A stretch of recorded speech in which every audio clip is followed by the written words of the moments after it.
Jemaat Maha Tuhan, besar dan ajaib perbuatan Tuhan. Ia selalu melakukan melampaui dari apa yang kita pikirkan. Dituntut kepada kita untuk berserah pada tuntunan Tuhan melalui firman. Dan saat ini akan disampaikan dari Kejadian pasal 50 ayat 15-21 yang menjadi bacaan MTPJ Gemim tanggal 10-16 September 2023. Sebelum membaca dan merenungkan firman ini, mari berdoa. Ya Bapa, singkapkanlah kebenaran firman melalui bagian firman yang akan kami baca renungkan saat ini. Biar Engkau juga menjamah setiap orang yang mengikuti pelayanan firman ini, supaya kami menemukan apa kehendak Tuhan. Dan kehendak Tuhan itulah yang kami mau lakukan dalam hidup ini. Ke dalam kuasa-Mu Bapa hamba serahkan dalam nama Tuhan Yesus. Haleluya. Amin. Firman Tuhan disampaikan dari Kejadian pasal 50 ayat 15-21. Begini dikatakan. Ketika saudara-saudara Yusuf melihat bahwa ayah mereka telah mati, berkatalah mereka, boleh jadi Yusuf akan mendendam kita dan membalaskan sepenuhnya kepada kita segala kejahatan yang telah kita lakukan kepadanya. Sebab itu, mereka menyuruh menyampaikan pesan ini kepada Yusuf sebelum ayahmu mati. Ia telah berpesan, beginilah harus kamu katakan kepada Yusuf, ampunilah kiranya kesalahan saudara-saudaramu dan dosa mereka, sebab mereka telah berbuat jahat kepadamu. Maka sekarang ampunilah kiranya kesalahan yang dibuat hamba-hamba Allah ayahmu. Lalu menangislah Yusuf ketika orang berkata demikian kepadanya. Juga saudara-saudaranya datang sendiri dan sujud di depannya serta berkata, kami datang untuk menjadi budakmu. Tetapi Yusuf berkata kepada mereka, janganlah takut, sebab aku inikah pengganti Allah? Memang kamu telah merekah-rekahkan yang jahat terhadap aku, tetapi Allah telah merekah-rekahkannya untuk kebaikan. Dengan maksud melakukan seperti yang terjadi sekarang ini, yakni memelihara hidup suatu bangsa yang besar. Jadi, janganlah takut, aku akan menanggung makanmu dan makan anak-anakmu juga. Demikianlah ia menghiburkan mereka dan menenangkan hati mereka dengan perkataannya. Demikian firman Tuhan. Jemaat Maha Tuhan, dalam lirik lagu Kidung Jemaat nomor 408 dikatakan begini. Di jalanku ku diiring oleh Yesus Tuhanku. Apakah yang kurang lagi jika Dia panduku? Diberi damai sorgawi, asal imanku teguh, suka duka dipakainya untuk kebaikanku. Suka duka terkadang Tuhan pakai untuk mendatangkan kebaikan kepada kita. Itulah yang Tuhan rancangkan dan lakukan dalam kehidupan Yusuf. Tuhan punya rencana besar bagi umatnya.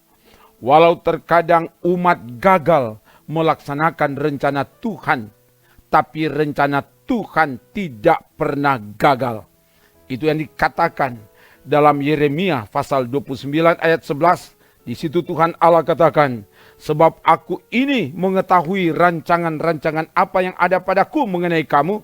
Demikianlah firman Tuhan, yaitu rancangan damai sejahtera, bukan rancangan kecelakaan, untuk memberikan kepadamu hari depan yang penuh harapan.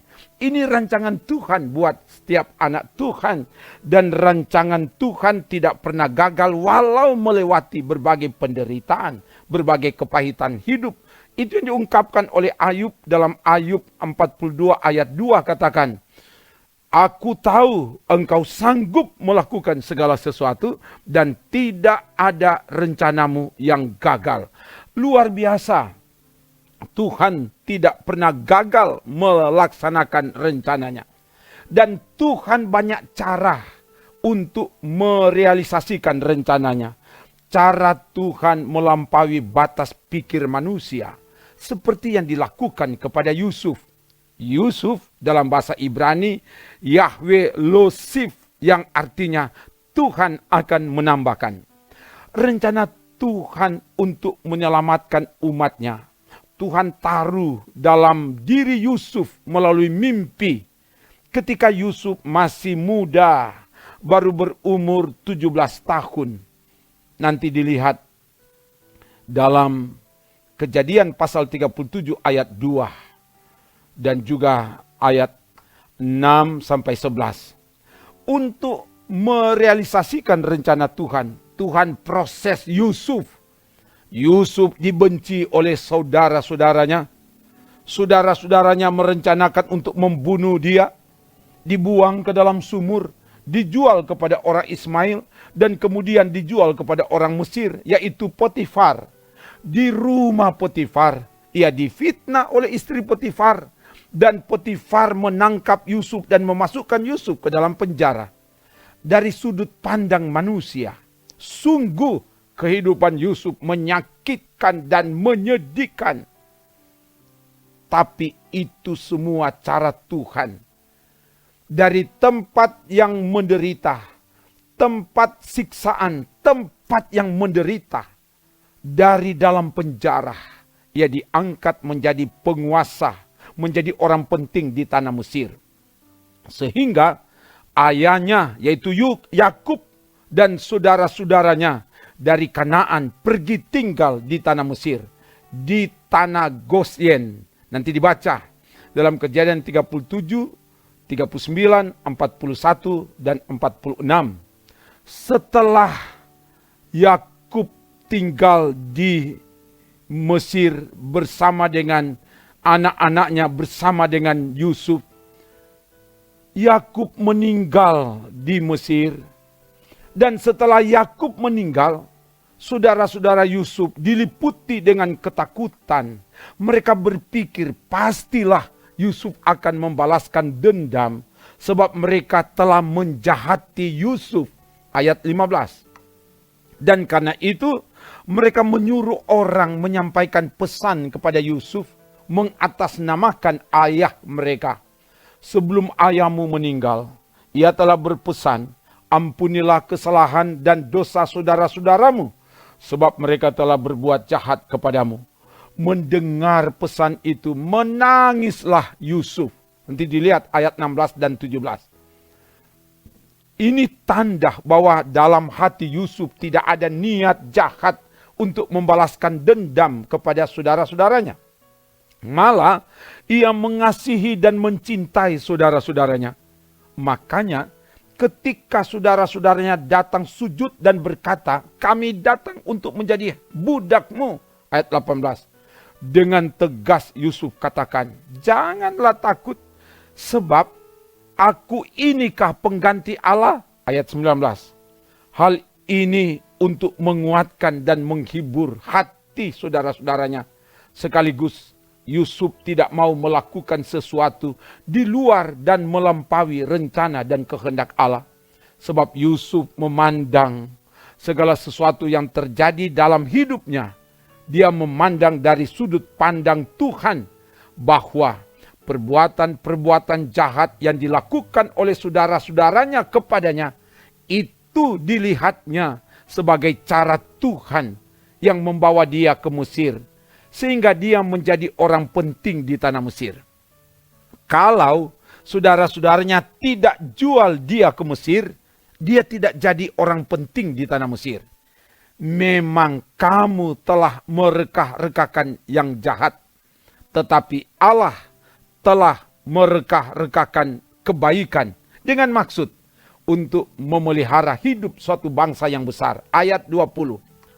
Memandang segala sesuatu dari kacamata Tuhan, sehingga apapun yang terjadi, kita tidak akan mengeluh, tidak akan bersungut, tidak akan mempersalahkan, tidak akan marah, tidak akan benci dan dendam, malah bersyukur dan membalas yang jahat dengan kebaikan.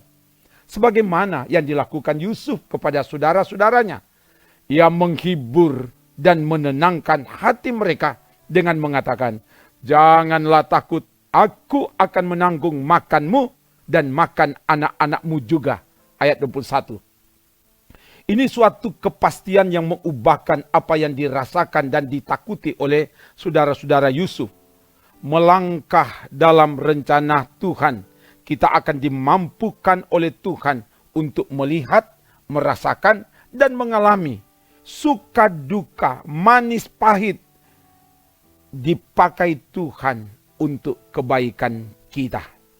Jemaat Maha Tuhan, berefleksi dari bagian firman ini, kita diajak untuk memandang segala sesuatu dari sudut pandang Tuhan.